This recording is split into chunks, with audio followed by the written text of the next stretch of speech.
오늘의 정치권 이슈 짚어보겠습니다. 성일종 국민의힘 정책위의장, 전재수 더불어민주당 의원 두 분 나오셨습니다. 어서 오십시오. 네, 안녕하십니까. 네, 어제 정부가 일제 강제동원 피해자 배상 해법을 발표했습니다. 오늘은 윤석열 대통령이 국무회의에서 직접 어떻게 이런 결과가 나왔는지 설명을 했는데요. 저희가 영상으로 준비했습니다. 들어보고 대담 시작하겠습니다. 그동안 정부가 피해자의 입장을 존중하면서 한일 양국의 공동 이익과 미래 발전에 부합하는 방안을 모색해온 결과입니다.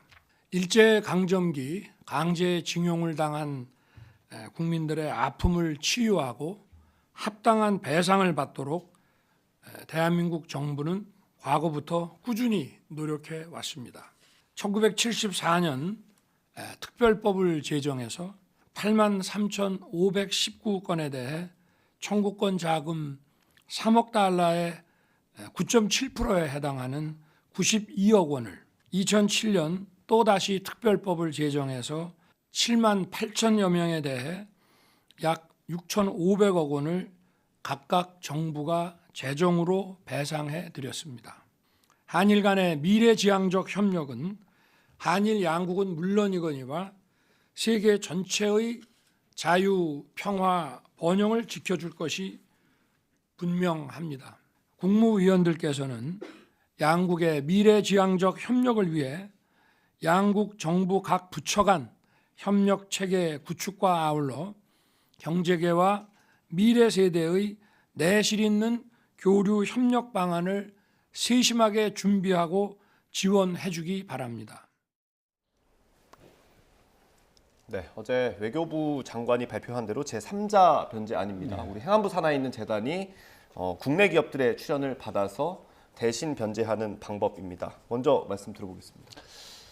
최근에 일본 역사 교과서 한번 보신 적이 있습니까?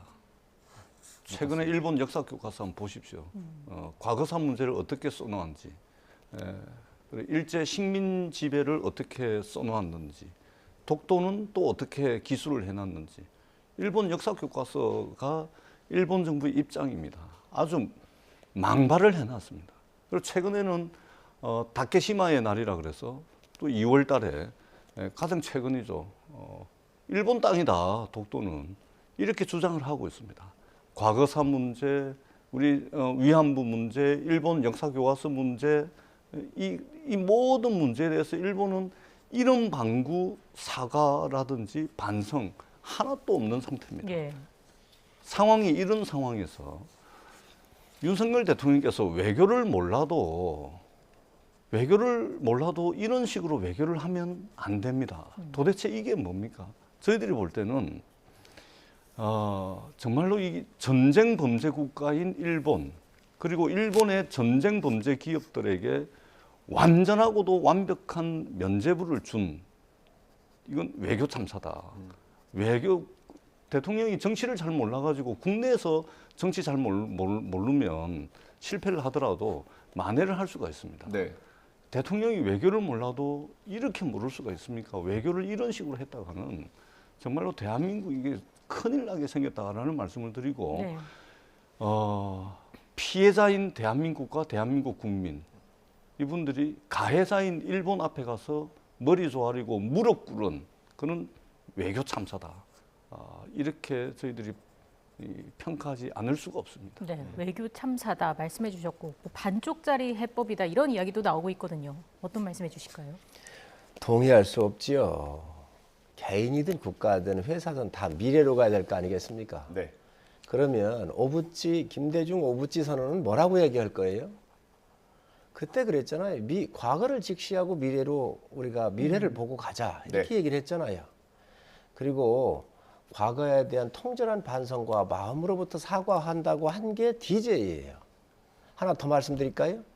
DJ 99년도에 예. 동해 독도 어로 수역을 누가 알았습니까?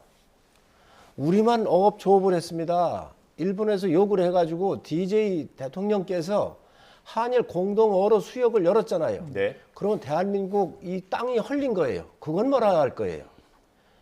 지금 한일 문제에 있어서 만족하지 않은 거 알고 있습니다. 다 상대가 있는 거예요. 네. 문재인 정부에서 이거 다 망쳐놨던 거 아니에요. 그래서 심지어 김진표 의장, 한일의원연맹 회장, 또 문희상 의장, 국회의장 다 이거 풀려고 민주당이 얼마나 노력을 했습니까? 이렇게 어지러웠던 거 지금 현재 이 실타래 같은 걸 어쨌든 미래라고 하는 하나의 축을 세워서 윤석열 대통령께서 이걸 한 건데 나라를 팔아먹었느니 뭐 여기에 머리를 조아리고 무릎을 꿇었느니 아니 그러면 공동 어로 수역 대한민국 어로 수역 열어가지고 일본 빼가 와가지고 여기에 어로를 하도록 한 거는 그러면 나라 팔아먹었다고 얘기할 거예요? 우리도 그 당시 그렇게 공격은 안 했어요. IMF가 형국이 있었고 상당히 어려웠기 때문에 그 협상하는 와중에서 대통령도 굉장히 고민을 하셨을 거예요. DJ 대통령도. 그리고 그런 관계를 좋아야 우리가 미래로 갈 수가 있기 때문에 오부지와 김대중 대통령께서 선언도 하신 겁니다. 그 정신 계승을 하면서 한 거예요. 이번에 차이점은 뭐가 있냐면 이 징용공에 대해서 네. 일본의 전범 기업이나 한국의 기업들이 함께 재단을 만들어가지고 보상하자는 거잖아요. 예. 이런 데다가 못한다고 하니 미래 세대를 위한 재단을 만들어서 하자라고 하는 거 요 차이입니다. 네. 그런데 아니 이게 공동 어로 수역 동해 공동 독도 어로 수역 하는 것보다도 이게 더 합니까 이게? 지금 아무리 야당이라도 그렇지 외교에서는 다 하나가 된다 그러고 다 국방과 외교 안보에 대해서는 그래도 여야가 어느 정도 의견을 주고받을 수 있지 않습니까? 비판할 수 있습니다. 왜? 완벽하지 않기 때문에 100% 만족을 못하기 때문에. 그러나 너무 거친 이러한 공격이거나 정쟁으로 일삼는 것은 대한민국 미래가 없는 거예요. 미래를 보고 가는 거예요. 왜 윤석열 대통령께서도 이거 하면서 만족스러운 부분이 다 만족스럽지 못하다고 하고 또 일정 부분들에 대해서 국민들이 그 서운해하는 감정을 몰랐겠습니까? DJ 대통령은 그걸 몰랐겠습니까? 미래 때문에 그렇습니다. 이해하셨으면 좋겠습니다. 제가 좀 말씀을 드리면 네. 사고를 쳐도 너무나 큰 사고, 너무나 큰 대형 사고를 쳐놓으니까 좀 당황스러워하는 것 같아요. 그렇게 말씀을 하시면 안 됩니다. 김대중 오부치 공동선언은 일본의 제국주의, 군국주의, 식민 지배에 대한 통렬한 사과를 전제로 한 것입니다. 네. 그리고 그 이후에 어떻게 됐습니까? 그 이후에 지금 기시다 정부가 있고 그 이전에 아베 정부가 있었는데 네. 일본의 자민당이 극우화되면서 이 극우 세력화되면서 말하자면 완전히 되돌이켰지 않습니까? 네. 지금 그런 상황입니다. 제가 아까 역사 교과서 말씀드렸지만 독도에 대한 문제, 위안부, 과거사 문제 하나도 사과라든지 반성, 성찰이 지금 전제가 되고 있지 않다라는 말씀을 드리고요. 그 다음에 우리가 이런 문제가 있을 때는 더더구나 역사 문제가 있을 때는 독일의 사례를 이야기하지도 않겠습니다. 피해자 우선주의, 네. 피해자 중심주의 있지 않습니까? 지금 강제 동원을 통해 가지고 피해를 입으신 분들이 이렇게 대한민국 정부가 나서서 동양해온 돈, 구걸해온 돈 받지 않겠다. 이렇게 피해자들이 주장을 하고 있지 않습니까? 그러면은 대한민국 정부와 대한민국 대통령은 일본의 불법적인 식민 지배를 통해 가지고 피해를 입은 지금 살아계신 대한민국의 피해자들, 대한민국의 국민들을 대변하고 그분들을 위해서 아파하고 그분들의 이익을 옹호하고 그분들을 보호해주고 그분들을 대신해서 싸워줘야 되는 것이 대한민국 정부 아닙니까? 이런 식으로 이야기하면 이 정부가 어느 정부인지 묻지 않을 수가 없습니다. 이 정부의 대통령이 어느 나라 대통령인지 피해자들은 묻지 않을 수가 없는 겁니다. 피해자들이 못하겠다는 거 아닙니까? 일본이 저지른 전쟁 범죄에 대해서 배상금을 달라고 이야기를 했더니 네. 일본의 전쟁 범죄를 통해 가지고 이득을 얻은 일본 기업도 아니고 우리나라 기업이 새상천지에 기부금을 내 가지고 자발적 기부금을 내 가지고 불법으로 인한 배상금을 달라고 그랬더니 우리나라 기업이 자발적으로 낸 기부금을 받아가라고 이야기합니다. 이게 도대체가 이게 대한민국 정부 맞습니까? 대한민국 피해본 일본의 전쟁 범죄 국가, 일본 전쟁 범죄 기업 이런 기업들이 저지른 범죄로부터 피해를 입은 대한민국 국민을 대하는 대한민국 정부의 자세가 맞는 겁니까? 뿐만 아니고 이거는 삼권 분립을 심대하게 훼손하는 겁니다. 2018년도에 그러니까 이 강제 동원 문제는 1997년도에 재판이 시작이 돼가지고 네. 이 피해자들이 지금 15분입니까? 그중에 네. 12분은 돌아가시고 3분이 지금 성소해가지고 네. 남아 있는데 97년도에 재판이 시작이 돼가지고 무려 20년 만에 대한민국의 대법원이 1965년 한일 청구권 협정은 국가와 국가 사이에 이루어진 것이기 때문에 피해를 입은 국민 개개인에 대한 배상은 별도로 해야 된다라고 대한민국 대법원이 판결을 한 겁니다. 예. 그런데 윤석열 대통령 행정부가 사법부의 판단을 완전히 뒤집어 엎은 겁니다. 상권분립도 완전히 훼손하는 것이죠. 네. 과연 이런 폭거를 통해 가지고 과연 대한민국 정부가 우리 국민들을 위해서 무엇을 하겠다는 것인지 이해를 할 수가 없고 이것은 정말로 을사오적에 버금가는 개묘오적이라고 표현을 하셨던데 네. 이 대통령, 그다음에 외교부 장관, 안보실장, 1차장, 외교부 아시아 국장, 네. 일본 국장 이 사람들 역사적으로 아마 이 사람들 단죄를 받을 거다 이렇게 말씀을 드리겠습니다. 그렇게 얘기하면 DJ 대통령 한일 어로 수업 같은 경우 국가 팔아먹은 거라고 얘기할 수 있어요. 웬간하게 하셔야지요. 오부지 우리 김대중 대통령 선언에 의해서 옛날 식민 지배에 대해 했었던 또 아주 이 군국주의에 대해서 여러 가지 역사적인 모든 문제들에 대해서 그것이 있었지만 그런 사실이 있었지만 일본이 그걸 반성하게 한 거예요. 마음으로부터 사과를 하겠다라고는 그 당시에 역사적 매듭을 DJ 대통령께서 지신 거예요. 그런데 그거를 지금 와가지고 마치 새로운 것들이 나온 것처럼 얘기하고 있잖아요. 징용공 문제 1963년도에 한일 청구권 협상할 때 거기에 명시가 되어 있어요.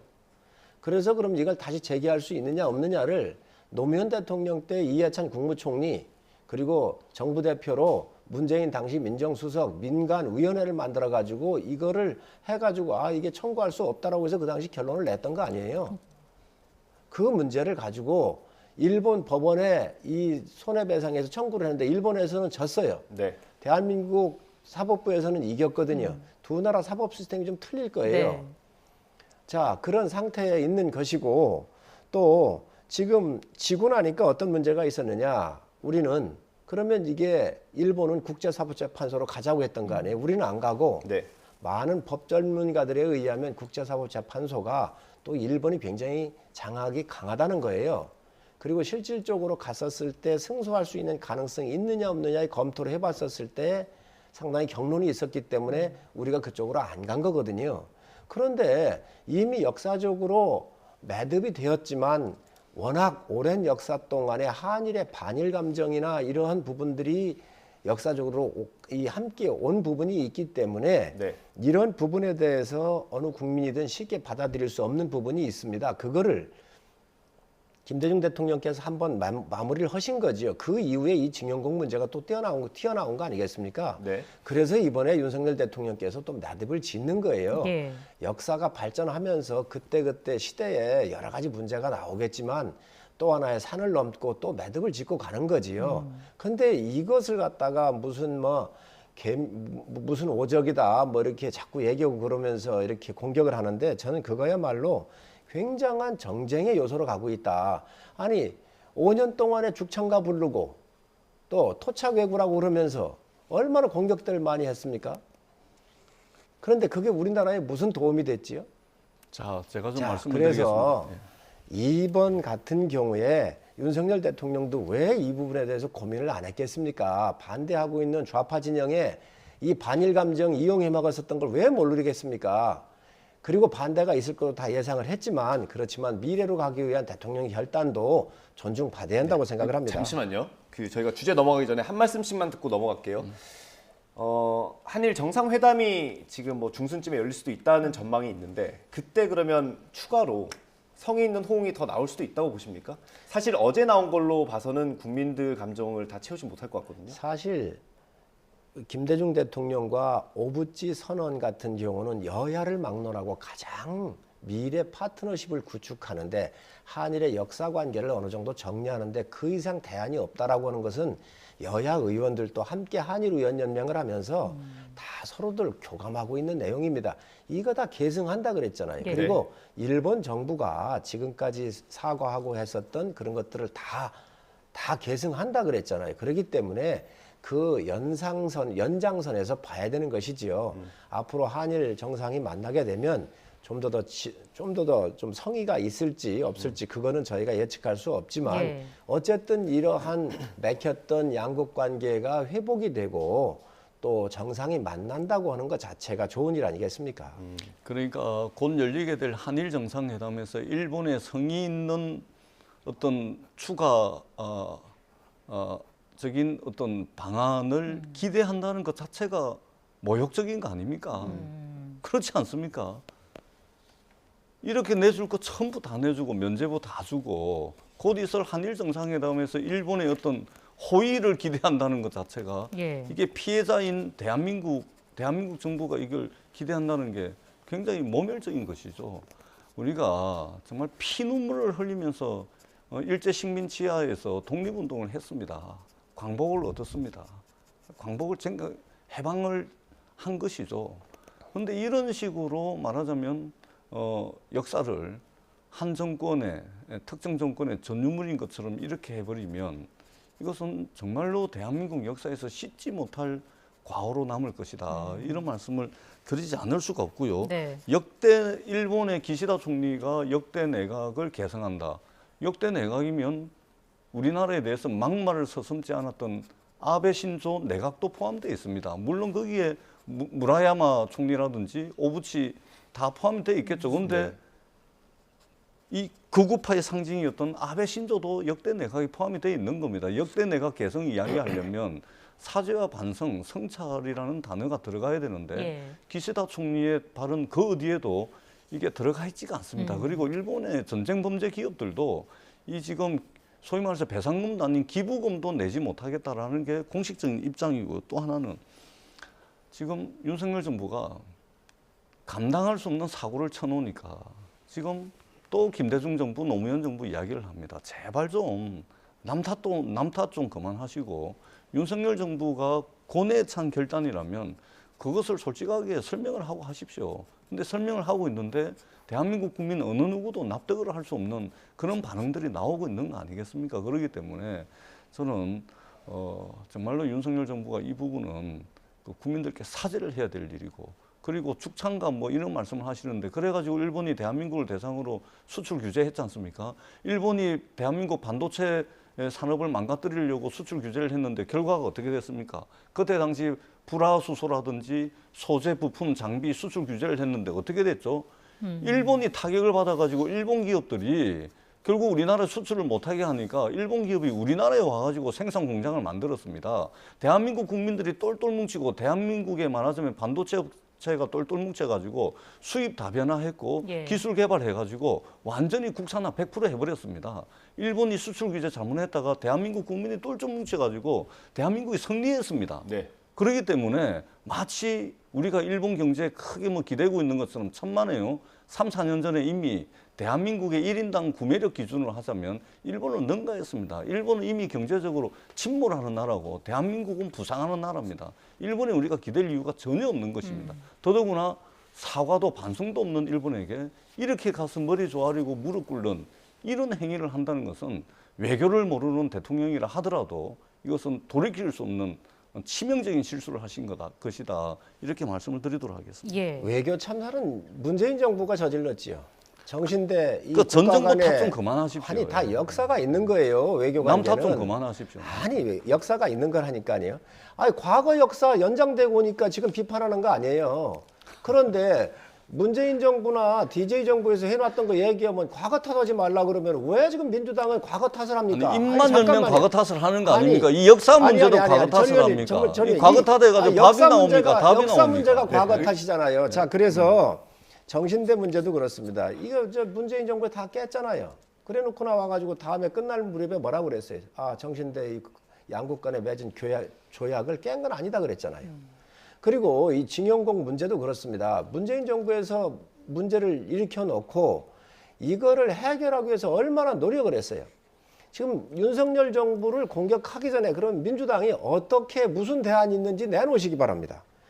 없잖아요. 본인들도 못했잖아요. 좀 부족한 게 있을지 대안을 모르지만 말씀드릴까요? 본인들도 못한 거를 지금 윤석열 대통령이 와가지고 했어요. 그런데 무슨 외교 참사고 참 있을 수 없는 얘기를 그렇게 지금 많이 하는데 아까도 말씀드렸지만 김정은이까지 끌어들이고 도쿄올림픽에서 어떻게든 한일 정상회담을 한번 하고 한일 관계를 회복하려고 얼마나 문재인 대통령이 노력을 했습니까? 그걸 못한 정권이에요. 지금 문재인 정권이. 그런데 와가지고 예를 들어서 부족한 부분 이게 아쉽다라고 이야기하는 거 저도 충분히 감내하고 받아들일 수가 있습니다. 그러나 이 한일 관계 지금 한미일 관계로 해서 지금 세계 정세가 급박하게 돌아가고 있지 않습니까? 네. 그럼 국제 공조가 굉장히 중요한 거라고요. 이러한 부분들을 다 고려를 해야지. 그래도 집권했던 세력인데 민주당이 이러한 외교적인 일까지 마치 국가 팔아먹는 매국 행위로 몰아붙이는 것은요. 있을 수 없는 얘기예요. 네. 제가 이게 말씀을 안 드릴 수가 의원님, 없는데 죄송한데요. 예. 짧게 짧게 부탁드립니다. 예.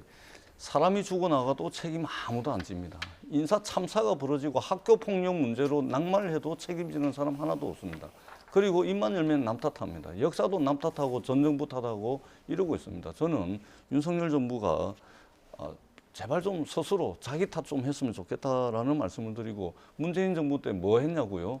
국민들 똘똘 뭉쳐가지고 일본이 수출 규제했을 때 똘똘 뭉쳐서 소재 부품 장비 수입 다변화하고요. 국산화 기술, 국산화율 해가지고 일본 기업이 우리나라에 와가지고 생산 공장 만들 수 있도록 9% 했습니다. 승리했습니다. 9%. 예, 9%. 승리했습니다. 아니 그 수천억 돈 들여가지고 국산화율이 9%밖에 안 수입 됩니다. 다변화를 통해 가지고 일본의 의존적인 경제 체제도 다 탈피를 했습니다. 어떻게 대한민국의 승리입니다. 서로 이것은. 국제 분업이 되어 있습니다. 반도체는 그래서 장비라든가 이제 부품 같은 경우는 일본이 강하고요.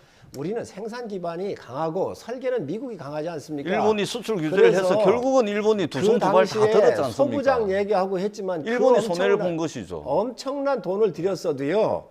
돈을 들였어도 이게 그 국산화율이 약 10%밖에 안 된 겁니다. 수입 다변화를 했습니다. 국산화하지 예. 못한 것은 수입 다변화를 통해 가지고 말하자면 부품 조달, 소재 부품 장비 조달에 있어서 안정성을 기했다라는 말씀도 아울러서 드리겠습니다. 그 문재인 알겠습니다. 정부가 아니어도 어느 정부든 그걸 그 방향으로 갈 수밖에 없는 이거는 분야예요. 또 다른 건 문재인 정부 탓하다가 이건 또 문재인 정부 아니라도 가능했다 이러면 도대체 어느 장단을 춤을 춰야 됩니까? 제발 좀 남 탓 좀 그만하십시오. 네, 좀 정리를 해야겠습니다. 준비된 또 주제들이 여러 가지가 있어서 이 내용은 여기까지 다루도록 하고요. 민주당 이야기를 좀 해보겠습니다. 체포동의안 표결 이후 개파 간의 갈등이 계속 좀 노골화되는 모습입니다.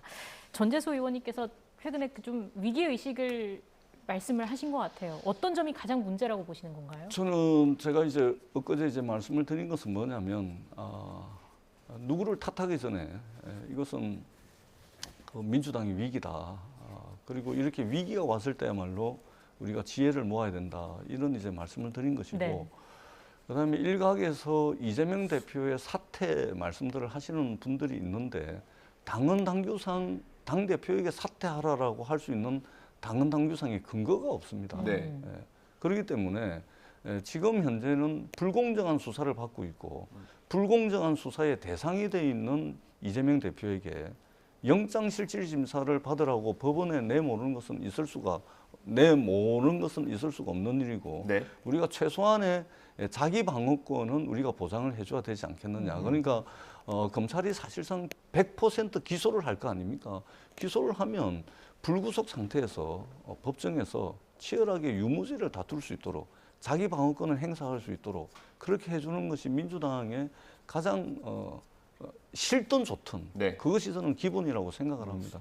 요런 것도 좀 인정을 하고 우리가 힘들고 어려운 시절이기 때문에 이럴 때일수록 우리가 정말로 온 힘을 다해서 정말로 지극한 마음으로 지혜를 모아야 된다. 네. 이 말씀을 드렸던 겁니다. 근데 그 강성 지지층이 지금 활동을 굉장히 활발히 하고 있지 않습니까? 뭐 당사 앞에서 집회도 했고요. 그 당 청원 게시판에 보니까 1위부터 5위까지가 다 강성 지지층들이 투표하는 내용들이더라고요. 그거에 대해서 좀 우려를 가지고 계신 것 같은데. 예. 그 우려하지 않을 수 없죠. 이제 우리 민주당 지지자들 입장에서는 강성 지지자라 그러지 않고요. 열성 지지자라는 표현을 쓰고 예, 알겠습니다. 열성 죄송합니다. 지지자, 열성 지지자라는 표현을 쓰고요.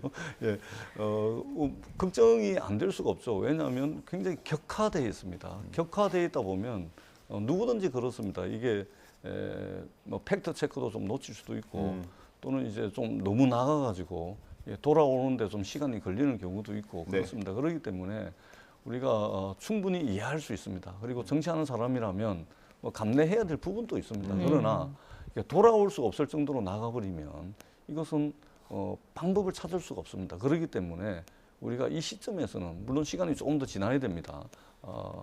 좀 지나서는 우리가 정말로 머리를 맞대고 지혜를 찾아야 된다. 예. 그런 노력들이 있을 겁니다. 네. 원내대표와 당대표가 오찬도 하고 만찬도 하고 티타임도 지금 하고 있습니다. 그렇기 때문에 가장 지혜로운 방법을 찾아낼 것이라고 저는 믿고 있습니다. 예, 하나만 더 여쭤보겠습니다. 유인태 전 국회 사무총장이 이재명 대표가 이걸 좀 즐기다가 나중에 좀 자제를 요청한 것 같은 것처럼 비친다.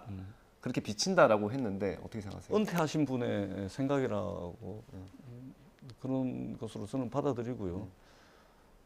감이 조금 떨어지신 거 아닌가 그렇습니까? 그런 생각도 좀 듭니다. 네, 근데 의원님께서도 이 대표가 좀 적극적으로 자제를 해야 된다, 자제를 시켜야 된다라는 발언을 하셨잖아요. 예. 그 이미 최고위 긴급 최고위 회의를 통해서 대변인을 통해서도 밝혔고 대표의 SNS를 통해서도 밝혔고 또 조만간에도 또 밝힐 겁니다. 저는 수시로 자주 하는 것은 저는 이 문제 해결에 도움이 된다고 생각을 합니다. 예. 그렇기 때문에 기회가 날 때마다 하는 것도 좋다고 생각을 합니다. 그리고 계속해서 지금 이제 일관된 자세와 태도를 가지고서 지도부 또 당대표의 책임을 묻는 분들도 계십니다. 네. 그러니까 계속 그러다 보니까 이제 말에 힘이 떨어질 수가 있습니다. 네. 뭐라고 그러면 저 사람 또 그러는갑다 이러고 넘어가 버리면은 정치인의 말에 힘이 떨어지면은 상당히 이게 좀 이게 정치인으로서 이게 이 에너지가 없는 거거든요. 네. 그런 부분도 좀 신경을 써서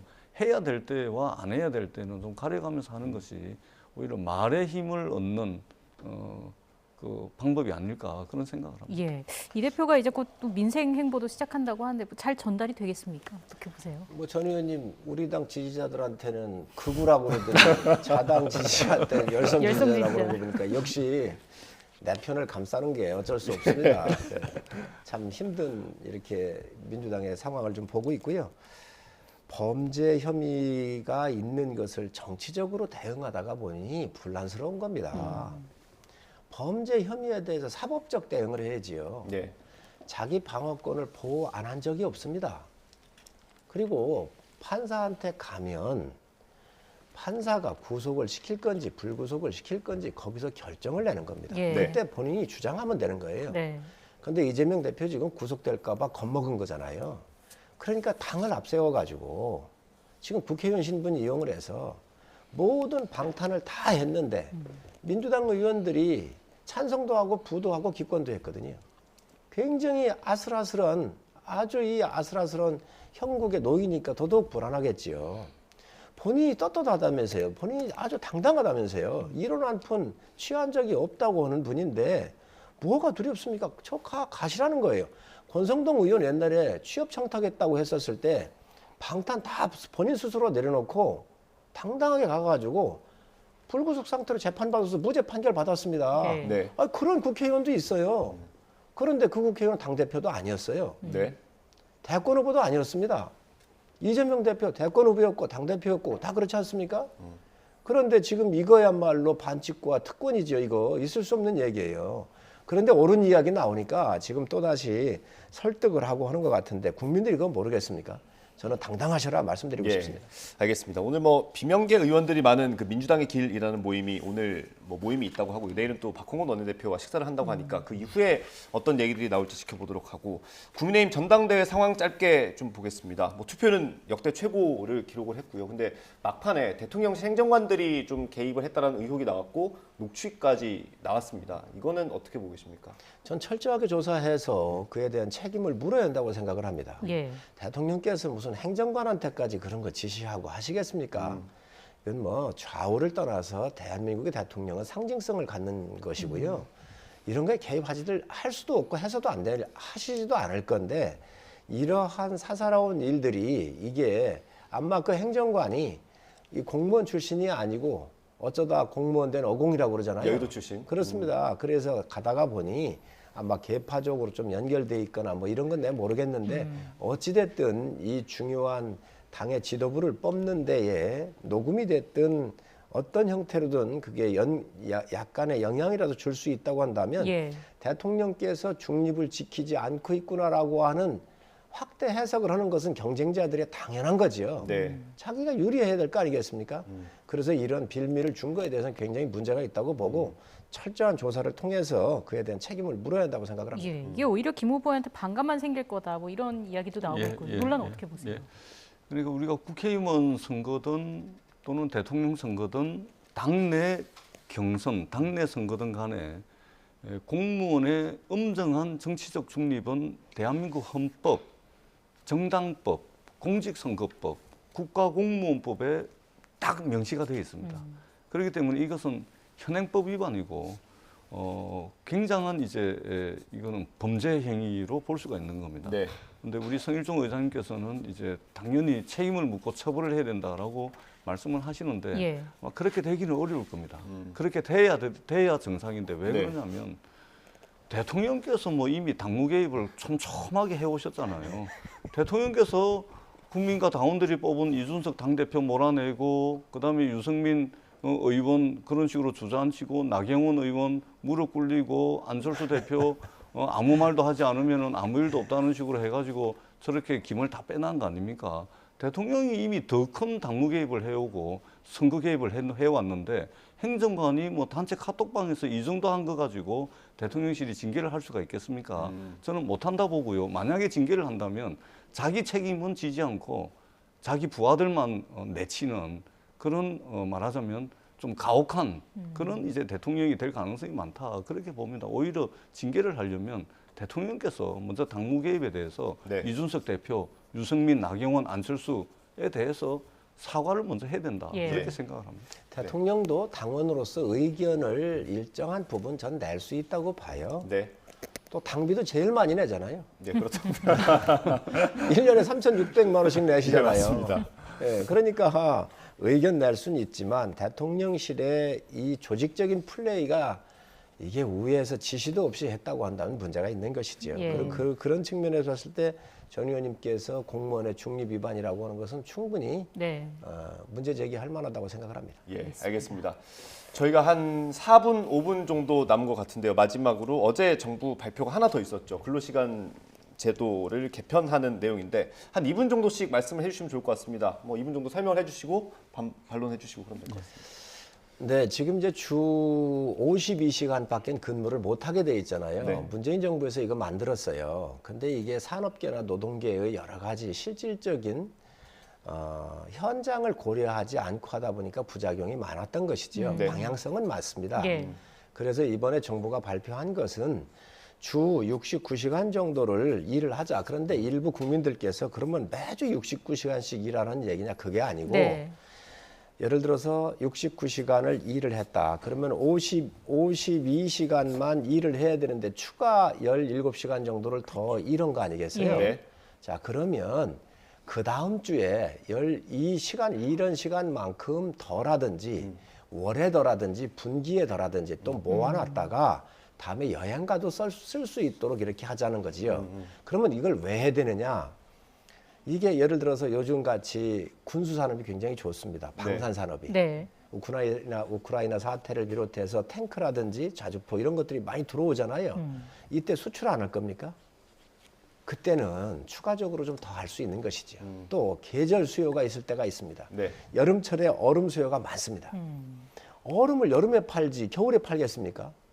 그리고 생선 잡아오는데 얼른 갖다 얼음을 넣어야지요. 예. 네. 그래서 이 수요가 많은 계절적 수요가 많은 이런 제품들이나 공장 같은 경우에는 여름철에 52시간 딱 하면 더 이상 이러지 말라는 거예요. 네. 그랬었을 때 어떻게 하겠습니까? 그렇기 때문에 이거를 69시간 정도 일을 하고 또 가을쯤에 가가지고 가족여행 일주일 가지 말고 예를 들면 본인이 원하면 이거를 2주나 한 달씩 갈 수 있도록 이걸 유연하게 근로자들을 위해서 회사를 위해서 서로 여야가 합의되는 범위 내에서 유연성을 두자고 하는 거예요. 예. 예. 또 두 번째로는 주말이나 야근 수당 같은 거 했었을 때는 예를 들어 주말에 10시간을 일을 했는데 하게 되어 있는데 이거를 10시간을 했다 그러면 여기에다가 50% 할증을 해줍니다. 15시간을 더 쉴 수 있도록. 네. 주말에 10시간을 했으면 15시간을 더 쉴 수 있도록. 그래서 이것을 근로저축구자라고 하는 걸 만들어 가지고 자기가 필요할 때 일을 덜 하고 휴가를 가든